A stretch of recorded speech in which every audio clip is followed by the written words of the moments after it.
do que clama em meio ao deserto, para o caminho do meu Salvador. Grita nas praças, nas ruas, nos campos, para o caminho do meu Salvador. Toca a trombeta em Sião, não despreze as feridas das suas mãos. Este é o tempo de lançarmos a rede, pregar a palavra, viver o Evangelho. Este é o tempo de quebrantamento, a colheita chegou, a hora é chegada, o tempo é este, ele vem.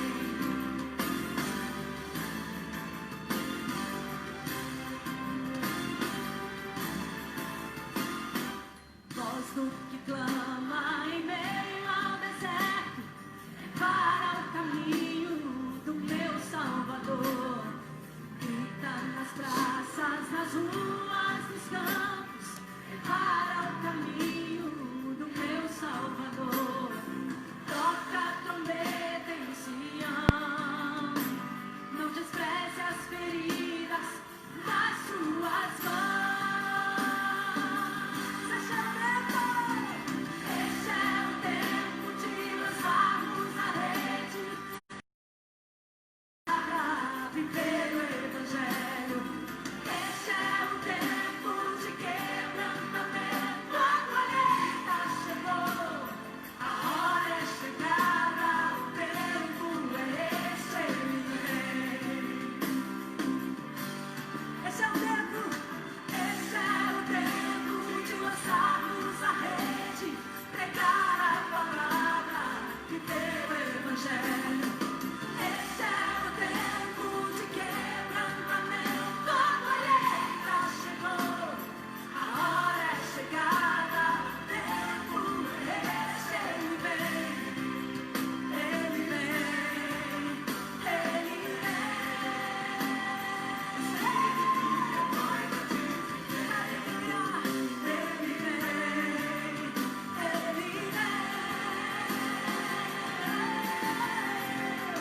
e de fazer discípulos de todas as nações, porque ele vem. E de fazer discípulos de todas as nações, porque ele vem. E de fazer discípulos de todas as nações, porque ele vem. O Espírito e a noiva dizem: e de fazer discípulos de todas as nações, porque ele vem. O Espírito e a noiva dizem: vem fazer discípulos de todas as nações, porque ele vem. O Espírito e a noiva dizem: vem fazer discípulos de todas as nações, porque ele vem. O Espírito e a noiva dizem: vem fazer discípulos de todas as nações, porque ele vem. Ele vem. O Espírito e a noiva dizem: vem fazer discípulos de todas as nações, porque ele vem. O Espírito e a noiva dizem: vem.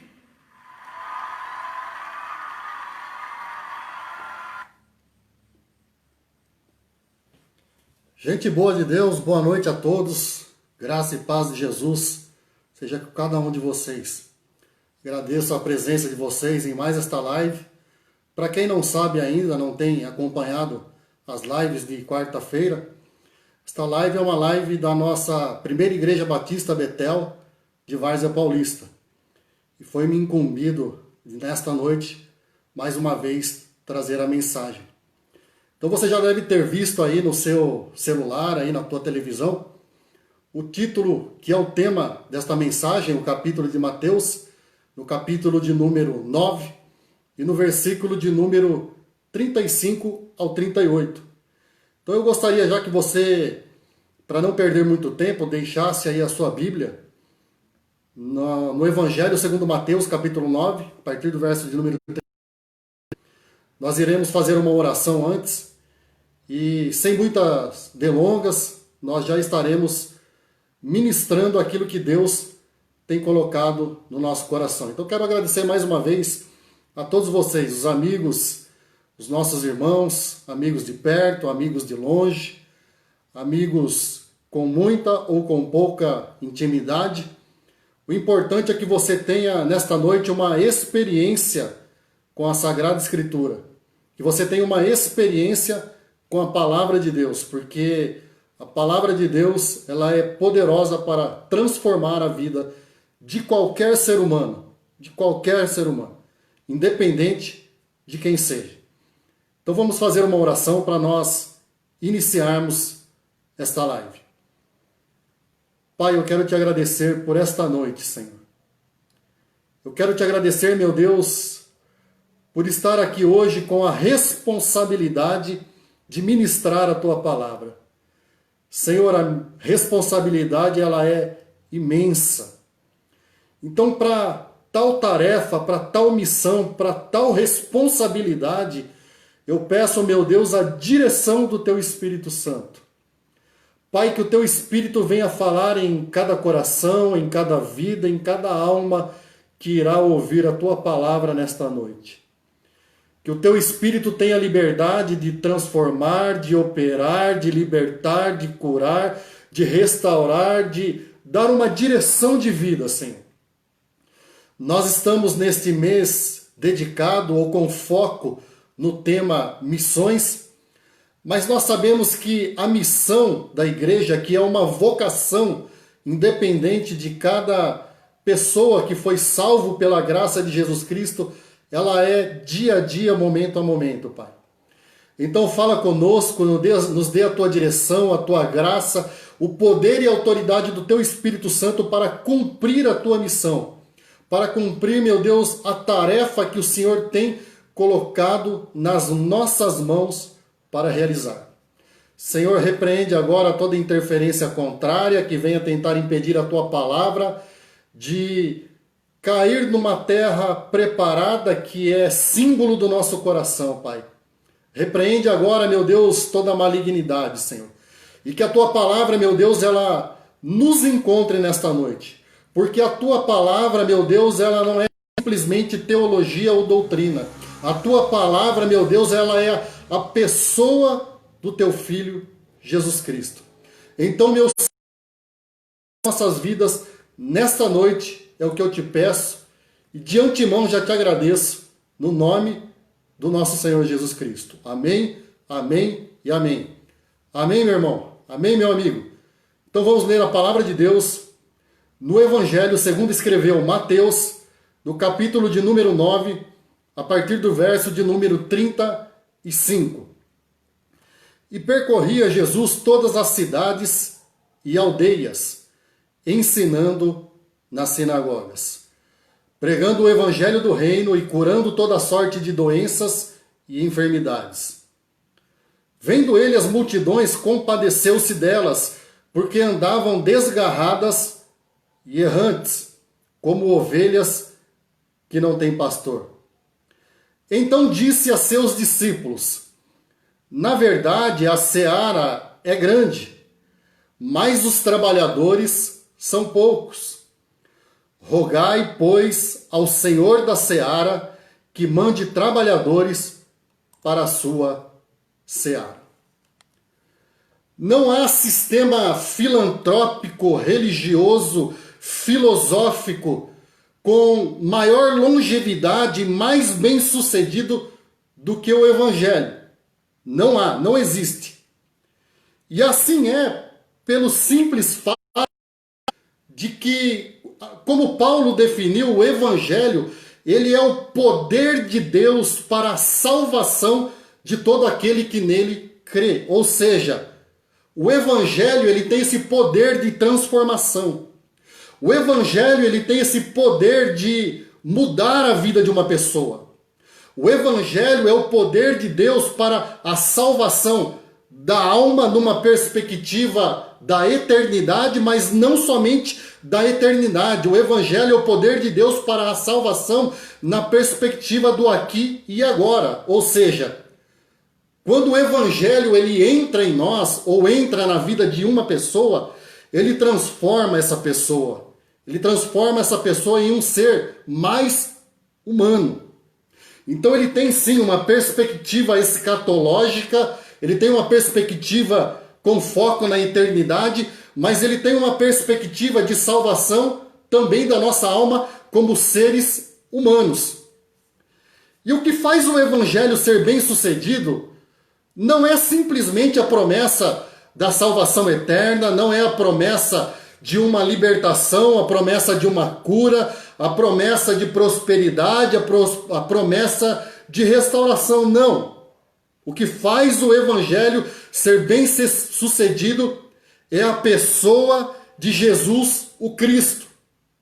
Então o sucesso do evangelho, ele se concentra numa pessoa, que é Jesus, o Cristo, ou seja, Jesus é a mensagem, o Cristo do Deus vivo é a mensagem encarnada, é o verbo do Deus vivo, ele é o próprio evangelho.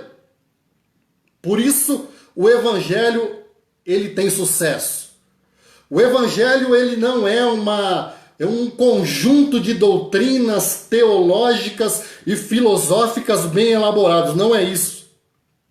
O evangelho, ele é uma pessoa, e quando essa pessoa entra na vida do ser que se diz humano, esse ser que se diz humano, ele se transforma pelo poder dessa pessoa que nós conhecemos como Deus e que se chama Jesus Cristo. O texto que nós acabamos de ler no Evangelho segundo Mateus, no capítulo de número 9, dos versos 35 ao verso de número 38, ele é um apelo para que a gente olhe a dimensão e a grandeza, e não somente a grandeza, mas a urgência de uma tarefa que precisa ser feita.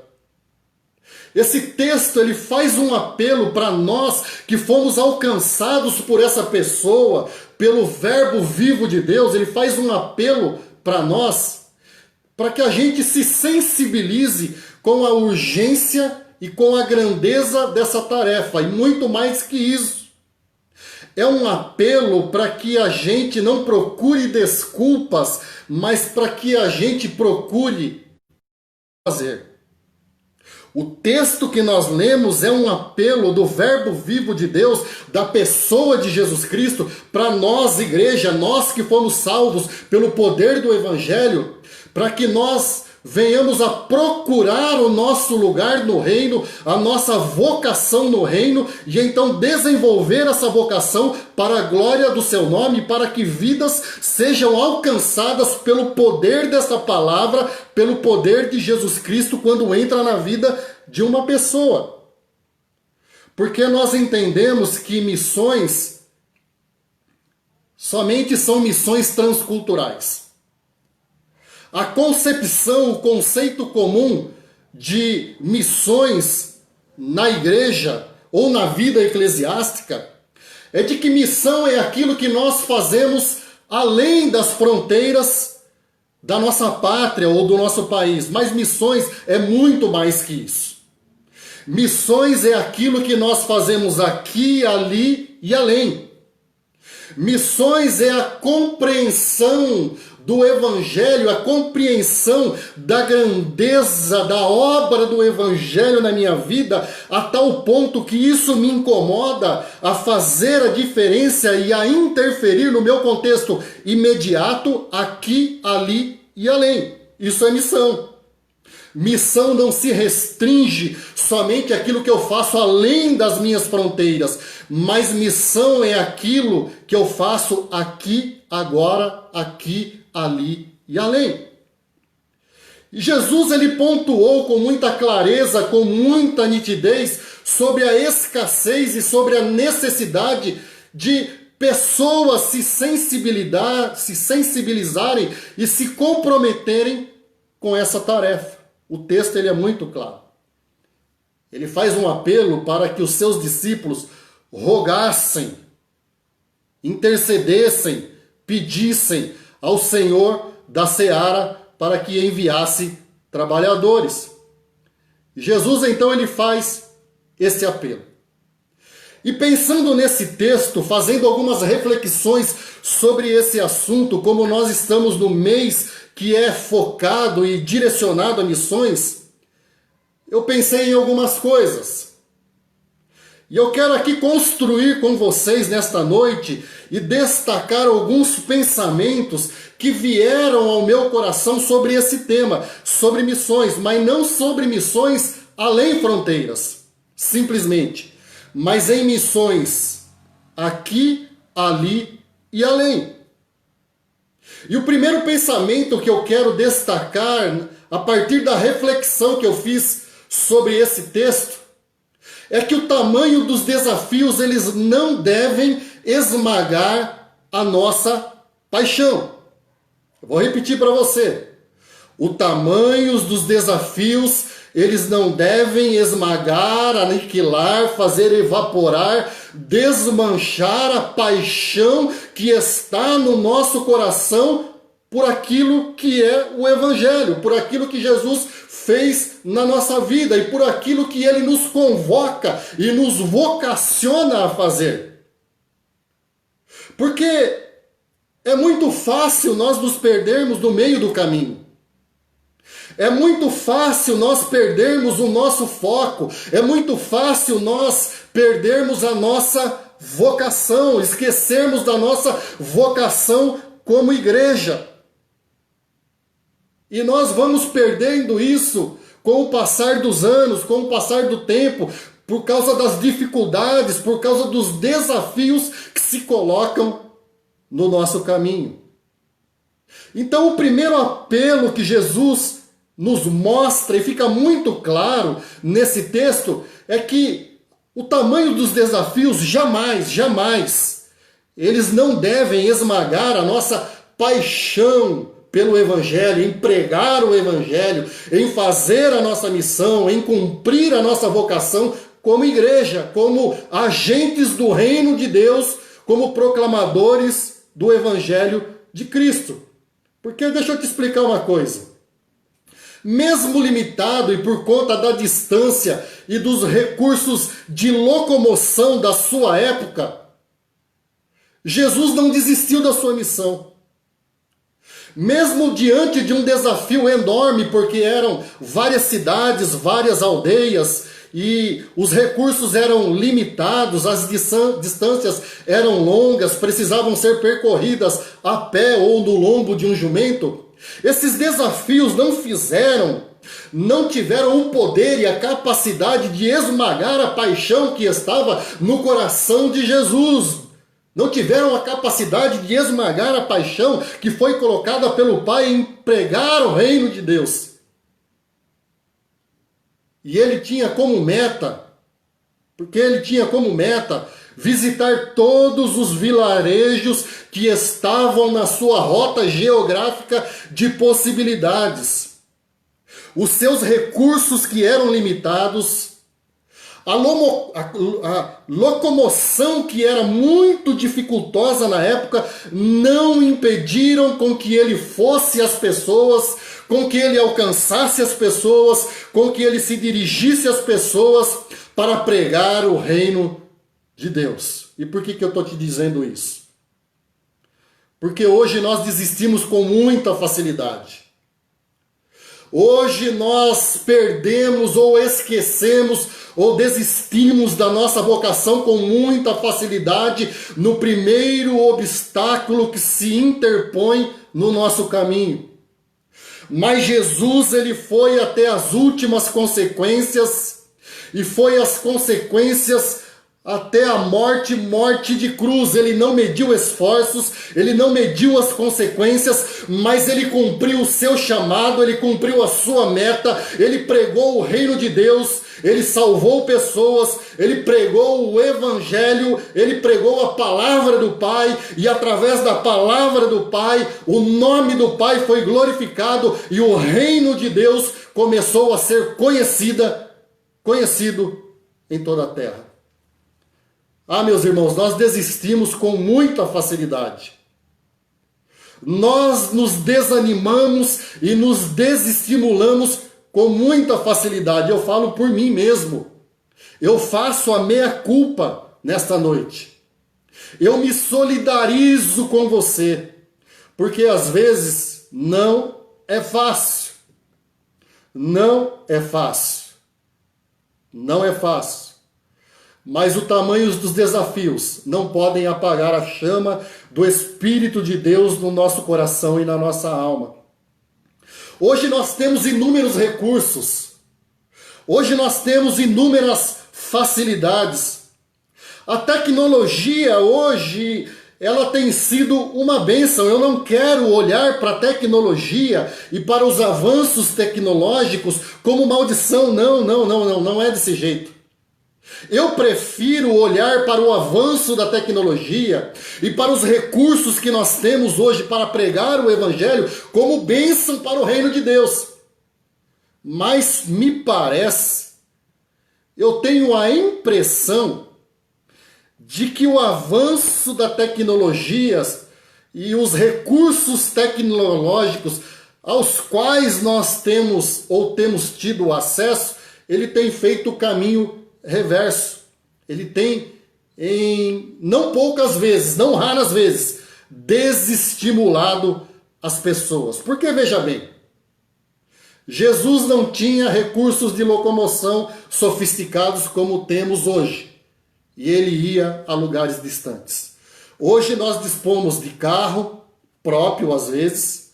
Hoje nós dispomos de locomoção pública, de transportes públicos. E podemos ir em vários lugares. Hoje nós dispomos da internet para pregar o Evangelho e para receber o Evangelho. E aqui eu quero confessar uma coisa. Que coisa difícil é você reunir pessoas para assistir uma live. Nós podemos perceber isso pela quantidade de pessoas que estão conectadas agora. É muito simples detectar isso. Um recurso tecnológico que deveria ser uma bênção e proporcionar a comunhão e proporcionar a pregação, a expansão do reino de Deus e do Evangelho, parece que não tem surtido tanto efeito assim como deveria surtir. Que dificuldade é reunir as pessoas para escutar o Evangelho. E eu falo isso não só pela nossa comunidade, que é uma comunidade pequena. Mas às vezes eu estou conectado em algumas lives de denominações grandes, com mais de 10 mil membros, e eu vejo lá somente 100 conectados, somente 100 assistindo, e eu fico pensando, meu Deus, a tecnologia que deveria ser uma bênção, parece que está fazendo o caminho reverso. E nós então elaboramos, articulamos, engendramos inúmeras desculpas para não fazer o que nós temos que fazer. Nós então engendramos, inventamos, articulamos inúmeras desculpas para não se comprometer com o reino de Deus. Nós elaboramos desculpas para pacificar a nossa alma, para tranquilizar a nossa mente, para tirar de dentro de nós a responsabilidade de que um dia foi nos dada, e não é simplesmente um pedido, é uma vocação. Ide por todo mundo e pregai o Evangelho a toda criatura. Não foi somente para pastores, bispos, apóstolos, pregadores, obreiros, não. Essa missão é de toda a igreja, essa missão é de cada membro do corpo de Cristo, esta missão é de você que está me ouvindo agora, esta missão é minha, esta missão é sua, e nós não temos desculpa. Ide por todo mundo e pregai o Evangelho. Tudo por nós na cruz, como eu compartilhei esta tarde na minha página. E agora, o que nós iremos fazer por Ele? Ele fez tudo na cruz para nos salvar. Ele fez tudo na cruz para nos abençoar. Ele fez tudo na cruz para nos tirar do reino das trevas e nos transportar para o reino da luz, para o reino do seu amor, para o reino do seu Filho Jesus Cristo. Ele fez tudo na cruz para nos dar uma nova vida, uma nova perspectiva, para nos dar a eternidade. O que nós temos feito como igreja? Essa é a pergunta. Nós não podemos arranjar desculpas. Nós não temos desculpa. A tarefa está nas nossas mãos. A responsabilidade está na minha mão e está nas suas mãos. A responsabilidade é minha, a responsabilidade é sua, a responsabilidade é nossa. Hoje nós somos a boca de Jesus, hoje nós somos os pés de Jesus, hoje nós somos as mãos de Jesus, hoje nós somos os proclamadores do Evangelho. E se a tarefa ela não ficar bem feita, se ela ficar mal feita, a responsabilidade será toda nossa no nosso tempo histórico. Ele tem feito tudo por nós. O que nós temos feito por Ele? É hora de nós nos levantarmos do poder do Espírito Santo de Deus, de nós deixarmos de lado um pouco os nossos próprios projetos e sonhos pessoais, de nós deixarmos de lado um pouco o nosso egocentrismo e nos focarmos naquilo que é a nossa vocação. A nossa vocação não é a terra, a nossa vocação não são as coisas temporais, a nossa vocação não é o nosso emprego, a nossa vocação não é este lugar onde nós vivemos, a nossa vocação é o céu, a nossa vocação é a eternidade, a nossa vocação é chamar e trazer o maior número possível de pessoas para que conheçam o Evangelho e sejam transportados para a eternidade, para o reino de Deus. Essa é a nossa vocação, essa é a nossa chamada, essa é a nossa missão. Mas eu também pensei e refleti sobre um outro pensamento. E o pensamento que eu gostaria de destacar aqui é que os apelos emocionais de uma sociedade carente não devem alterar a mensagem a ser pregada. Presta muita atenção nisso, porque nós vivemos em um momento confuso. Nós vivemos em um momento como igreja, aonde a palavra do reino de Deus, o Evangelho, ele tem sido diluído com filosofias, com autoajuda. Nós vivemos um momento de igreja muito perigoso, aonde o Evangelho ele tem sido misturado com várias filosofias que mais se parecem filosofias humanistas, para solucionar somente os problemas emocionais da sociedade, do que resolver o problema da eternidade. Então, o que eu quero destacar aqui é que os apelos emocionais de uma sociedade carente não devem alterar a mensagem a ser pregada. Porque Jesus ele pregava o reino de Deus. Jesus pregava o Evangelho, ele não pregava a teologia do coach. Me perdoe, irmão. Me perdoe, meu amigo. Eu tenho que fazer essa crítica aqui. Eu me vejo obrigado a fazer essa crítica aqui. Porque hoje está na moda, está em voga, está em alta. E se você entrar no YouTube, você vai ver isso com muita nitidez e com muita clareza. A teologia do coaching. Porque as pessoas, os pregadores hoje estão simplesmente diluindo a mensagem do reino de Deus em uma mensagem de autoajuda, em uma mensagem filosófica, em uma mensagem que simplesmente fala as emoções do ser humano, que trata o emocional das pessoas, mas que não trata o caráter, que não trata o problema intrínseco do pecado do ser humano. Jesus pregou o reino de Deus, ele não pregou a teologia da prosperidade.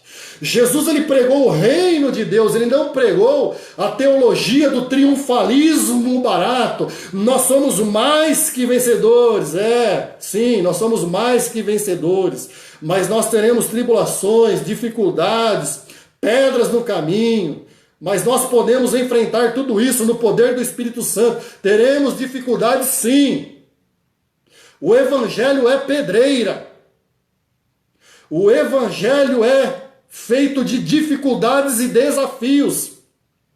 E eu não posso deixar que os apelos emocionais, sentimentais de uma sociedade carente me corrompa como pregador e como mensageiro do Evangelho, a ponto de eu diluir esta mensagem numa mensagem emotiva que faça cócega nas emoções da pessoa, que tire as pessoas do chão. Não, o Evangelho não é para tirar as pessoas do chão, mas é para devolvê-las ao chão, para colocar o pé das pessoas no chão.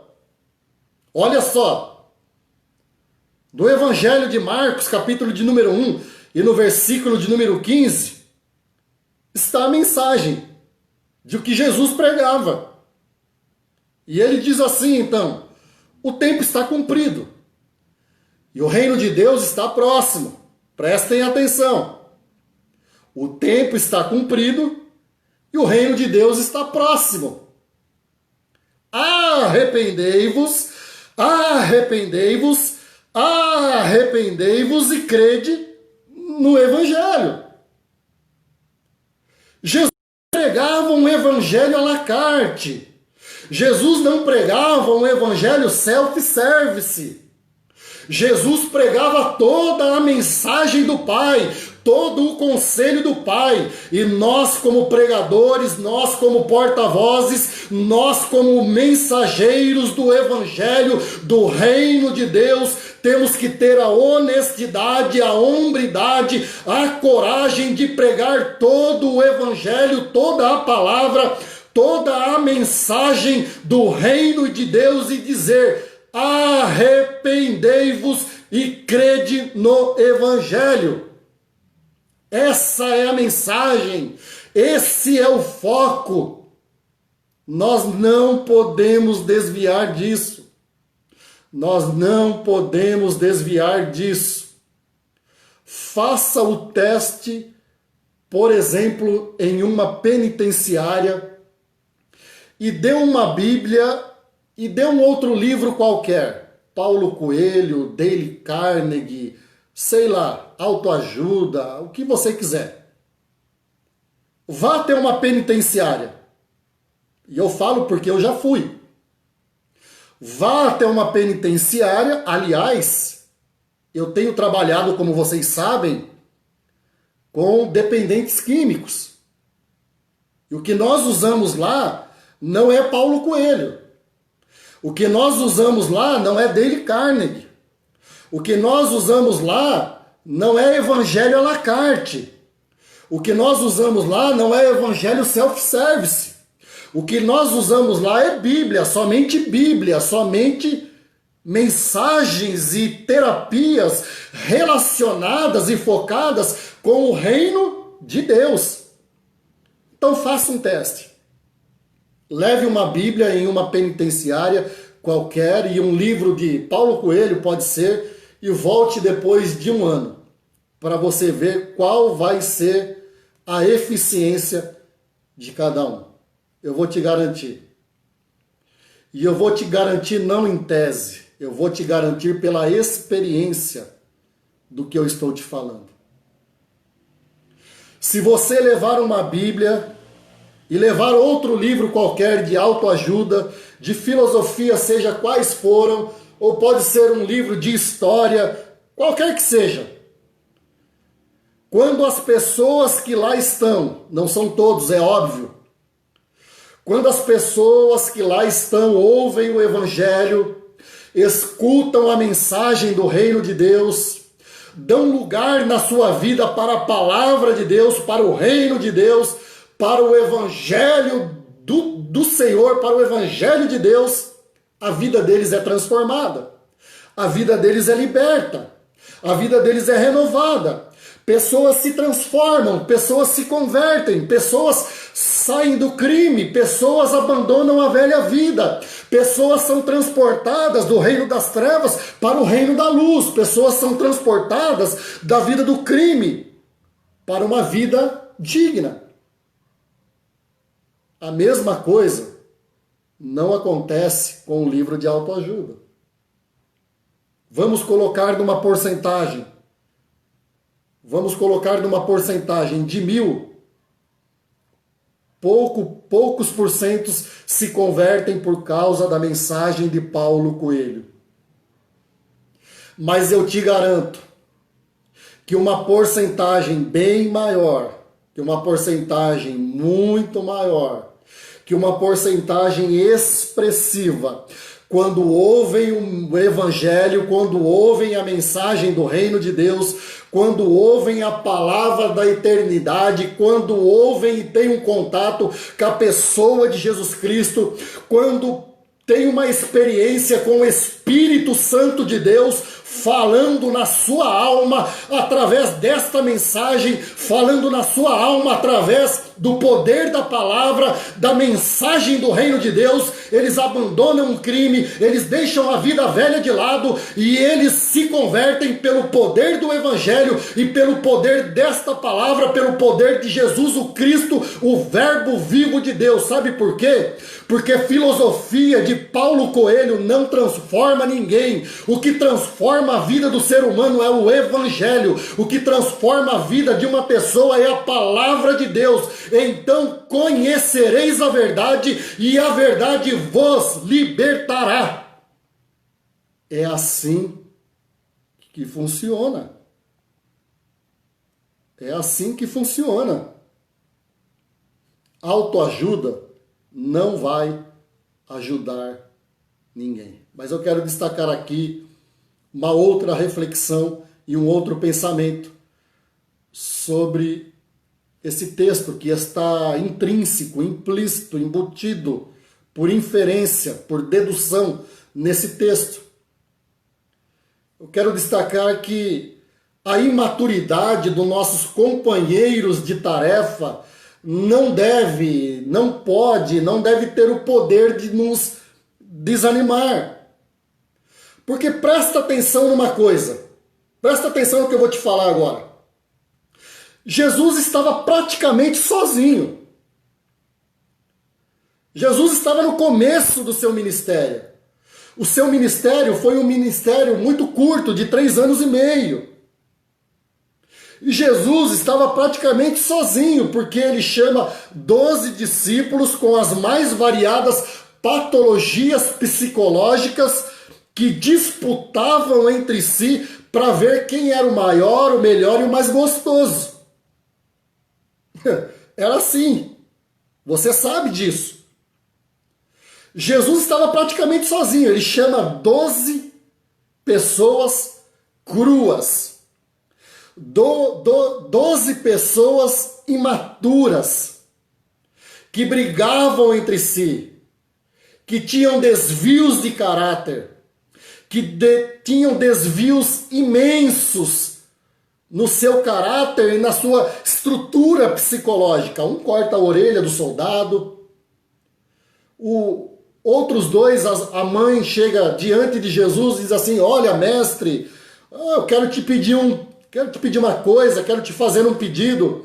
Quando o Senhor entrar no teu reino, quebra o galho dos meus 2 filhos, coloca um à tua direita, outro à tua esquerda, promove um a gerente, outro a chefe de divisão. Senhor, quando tu entrares no teu reino, dá uma forcinha aí para os meus filhos, vai. E os caras, então, eles estavam nessa disputa. Agora imagine Jesus lidando com a imaturidade dos companheiros de tarefa dele. Imagine a dificuldade, imagine a prova, imagine a situação. E sabe o que acontece? Não é diferente hoje, meu irmão. Porque hoje o que tem de gente brigando para pregar, o que tem de gente brigando para cantar dentro da igreja, o que tem de gente brigando para aparecer dentro da igreja, não é brincadeira. Porque as pessoas estão mais preocupadas com o seu próprio status do que com o reino de Deus. As pessoas hoje estão mais preocupadas com a sua autoimagem do que com o reino de Deus. E nós, como igreja, como obreiros, como porta-vozes do evangelho, nós estamos assim. E eu imagino a dificuldade, porque eu já fui pastor de igreja local, eu já fui pastor titular, líder de uma igreja local, e eu sei a dificuldade. E eu imagino as dificuldades dos líderes de uma igreja local, ou de, sei lá, alguma missão, de verem os seus companheiros de tarefa se degladiando entre si, brigando entre si, disputando entre si para ver quem é o melhor. Olha, no culto de domingo eu quero cantar. No culto de domingo eu quero pregar.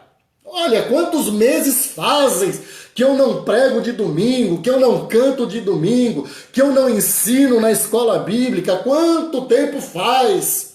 E nós então somos seduzidos por esse egoísmo, por esse egocentrismo, e nos esquecemos de pregar o evangelho, de fazer a obra de Deus além das fronteiras do templo, além dos limites do templo, porque nós estamos preocupados em status, nós estamos preocupados em aparecer, nós queremos olhar para o espelho e dizer assim: eu sou o cara, eu sou o cara.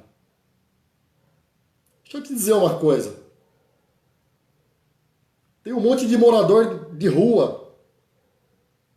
Querido irmão, amigo, você que está me ouvindo agora, existem inúmeros moradores de rua, existem inúmeros drogados necessitando desta palavra.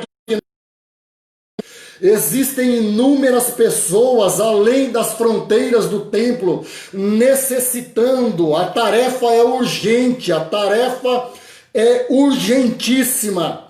Existe muito campo de trabalho fora dos limites do templo. As pessoas estão ansiosas, as pessoas estão desesperadas, elas nem sabem que precisam disso, mas nós que temos o evangelho sabemos que essas pessoas precisam do evangelho, precisam da palavra de Deus. Então eu quero te dar uma dica: vai cantar para morador de rua.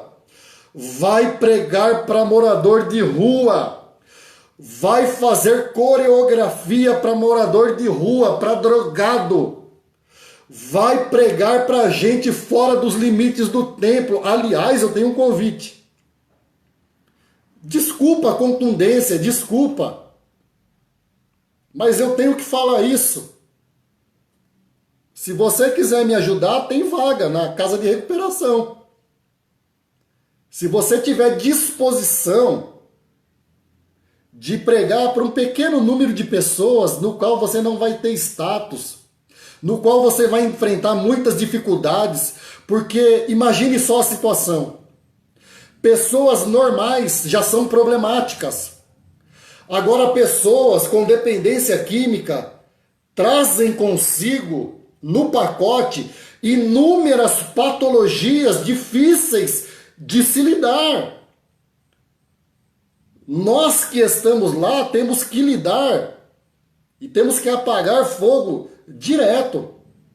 E não há status nenhum, não há vanglória alguma, não há espaço para se promover ali, não há, porque o trabalho é árduo, o trabalho é dificultoso. São poucas pessoas difíceis de trabalhar. E isso me mostra que a imaturidade, e agora eu falo para você, líder, agora eu falo para você que já está envolvido, de fato, na missão. Agora eu quero falar para você que, de fato, já percebeu a sua responsabilidade, a sua vocação e o seu chamado, e está desenvolvendo a missão que Deus colocou nas suas mãos. Eu quero te falar o seguinte, que a infantilidade, que a imaturidade dos nossos companheiros de tarefa não deve e não pode nos desanimar, mas deve dar a dimensão da importância, da urgência dessa missão, sabedores de que ainda que as pessoas não estejam na mesma visão que a gente, ainda que as pessoas não estejam no mesmo foco que a gente, ainda que a imaturidade das pessoas muitas vezes nos confronte, ainda assim, nós temos a companhia, nós temos a presença do Espírito Santo de Deus na nossa vida e nós podemos ter uma certeza, porque Ele mesmo disse: eis que estou convosco todos os dias até a consumação dos séculos. Então, meu irmão, você não está sozinho, eu não estou sozinho, nós não estamos sozinhos, nós temos a maior presença que nós poderíamos ter, nós temos a maior e melhor companhia que nós poderíamos ter, que é a presença do Espírito Santo de Deus, e isso deve ser a motivação para nós cumprirmos a nossa missão, cumprirmos a nossa tarefa, fazermos a obra de Deus, cumprirmos a vocação pela qual nós fomos chamados. A imaturidade é difícil. Eu sei. Mas não se deixe vencer pela imaturidade, porque Jesus teve que lidar também com a infantilidade dos seus discípulos. Se você estiver se sentindo sozinho, a palavra para você é: eis que estou convosco todos os dias, todas as noites, todos os momentos, todos os lugares, em todos os teus sentimentos, em todas as tuas aspirações, em todos os teus sonhos e projetos canalizados, focados e desenvolvidos no reino de Deus. Eis que estou convosco todos os dias até a consumação dos séculos. Não é fácil, mas Ele prometeu que estaria conosco. Agora não é hora de encontrar desculpas, de procurar desculpas, é hora de nós procurarmos o que fazer. Mas eu quero destacar um outro pensamento sobre esse texto. É que a incredulidade alheia, ela não deve ter o poder de abortar a nossa vocação, o nosso chamado, a nossa missão. Vou repetir para você.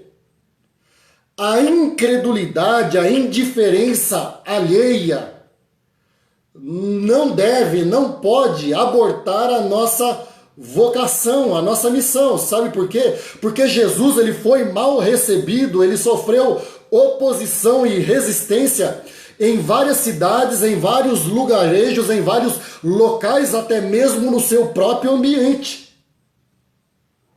Jesus sofreu oposição severa, até mesmo entre os seus. E o evangelista João, ele disse isso, no capítulo 1, no versículo de número 11.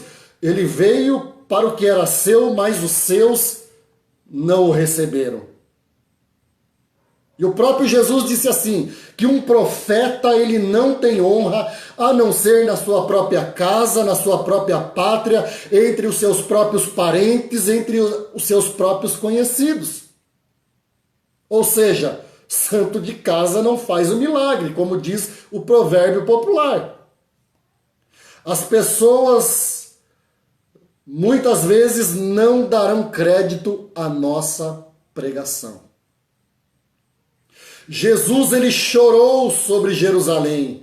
Ele disse assim: Jerusalém, Jerusalém, que matas os profetas, que apedreja aqueles que te são enviados.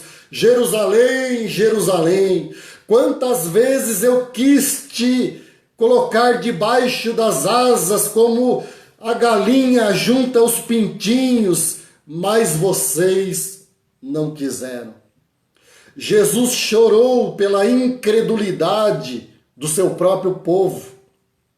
Jesus lamentou pela incredulidade, pela indiferença do seu próprio povo.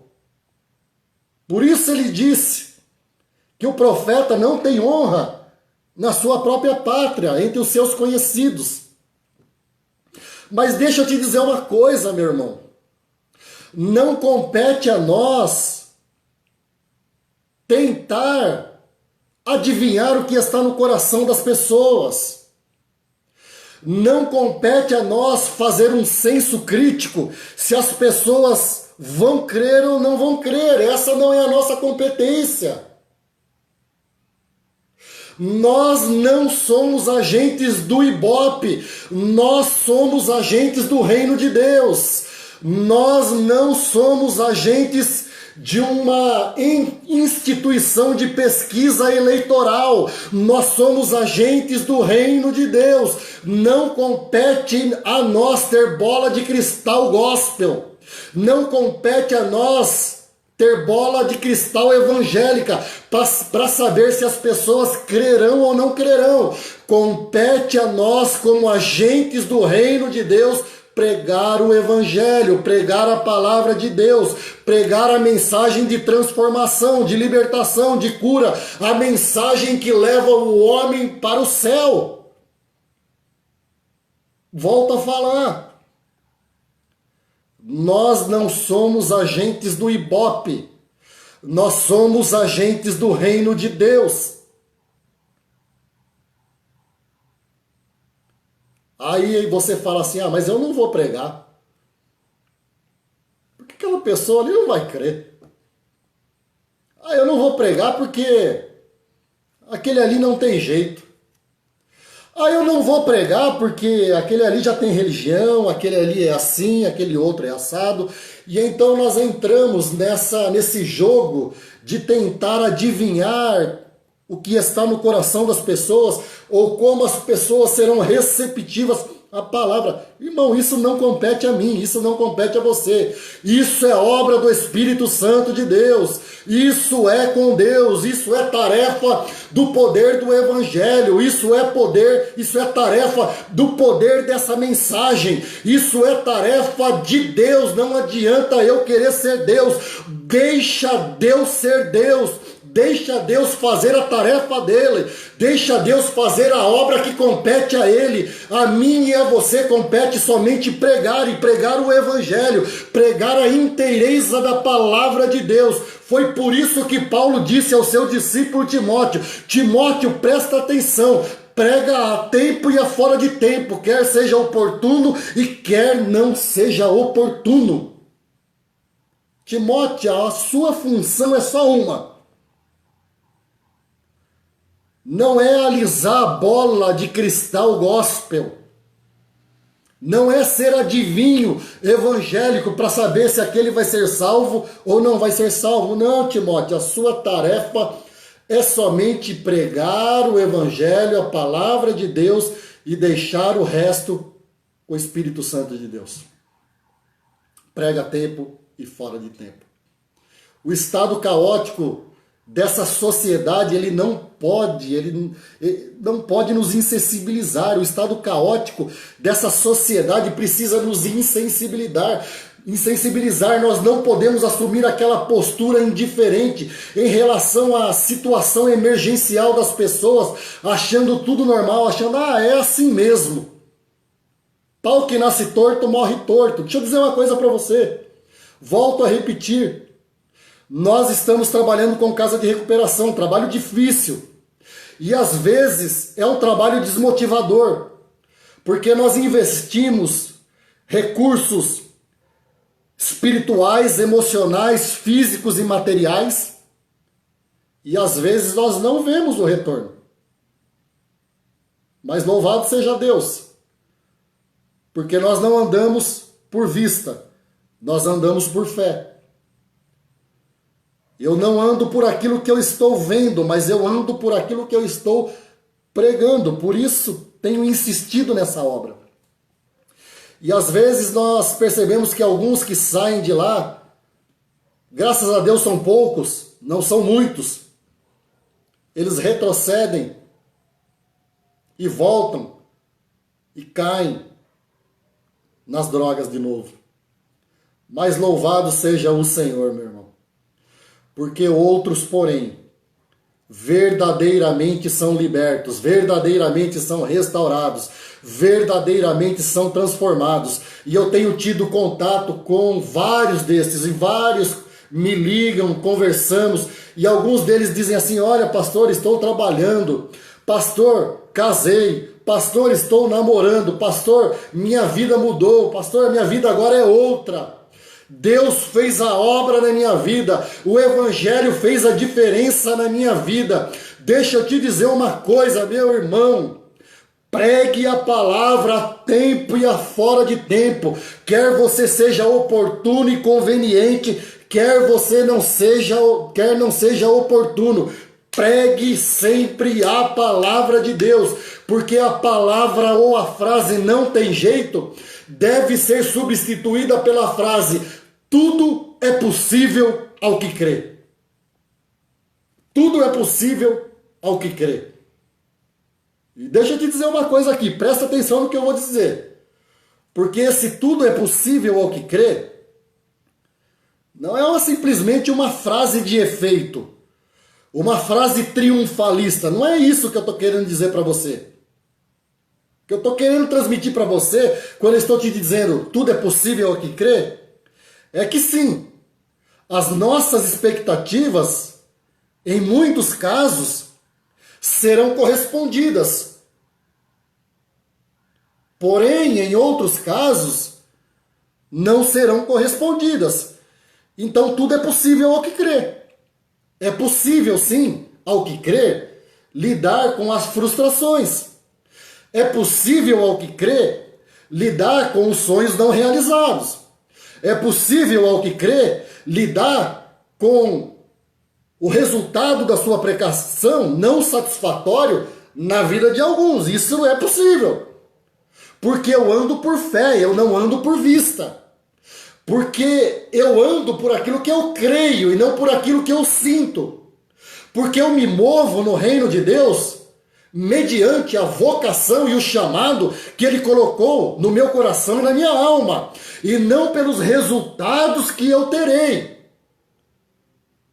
O Evangelho não é um evangelho de resultados, ele é um evangelho que é o evangelho da fé. Tudo é possível ao que crê. Sim, às vezes as nossas expectativas serão correspondidas, porém outras serão frustradas. Mas como eu creio, tudo me é possível, porque eu saberei lidar com essas frustrações. Então, alguns se converterão, outros, porém, jamais vão querer saber do reino de Deus. Mas compete a mim e a você somente pregar o Evangelho. Volto a falar. Hoje nós somos os pés, as mãos e a boca de Jesus. E eu sinto muito te falar, meu irmão. Se a tarefa ficar mal feita, a responsabilidade vai ser minha, vai ser sua, vai ser nossa. A missão é minha, a missão é sua, a missão é nossa. A missão é aqui, a missão é ali e a missão é além. Todos nós, como igreja, como corpo de Cristo, temos um chamado. A nossa vocação é sermos agentes do reino de Deus, com os dons que Deus nos deu. Do jeitinho que Deus nos chamou. Do jeitinho que Deus nos capacitou. Você é obreiro na seara de Deus. Rogai, pois, ao Senhor da seara para que envie trabalhadores. E Ele está te chamando agora. Ele está te vocacionando agora. Você e eu, nós somos agentes do reino de Deus. Vamos pregar o Evangelho, vamos pregar o Evangelho sabendo que Deus é poderoso para fazer infinitamente mais do que as nossas expectativas possam imaginar. Porque nós não sabemos. Nós não sabemos a dimensão daquilo que nós estamos fazendo agora, mas saberemos na eternidade. Essa é a minha mensagem nesta noite. Pai, em nome de Jesus, abençoa o coração dos meus irmãos, abençoa, Senhor, a alma de cada um que ouviu esta mensagem nesta noite. Que esta palavra encontre, meu Deus, liberdade de incomodar, Senhor, o nosso interior e a nossa alma. Senhor, ajuda-nos a pregar somente o Evangelho, nada mais que o Evangelho, somente o reino de Deus, em nome de Jesus. E que o grande amor de Deus, a graça de Jesus Cristo, nosso Senhor e Salvador, e a comunhão e consolação do Espírito Santo de Deus, seja com todos agora e sempre, e todos digam amém, amém e amém. Amém, meu querido? Deus te abençoe, seja abençoado, um ótimo final de semana, uma ótima continuação de semana. E não se esqueça, não procure desculpas, procure o que fazer. Um beijo no teu coração, Deus te abençoe, em nome de Jesus. Até mais.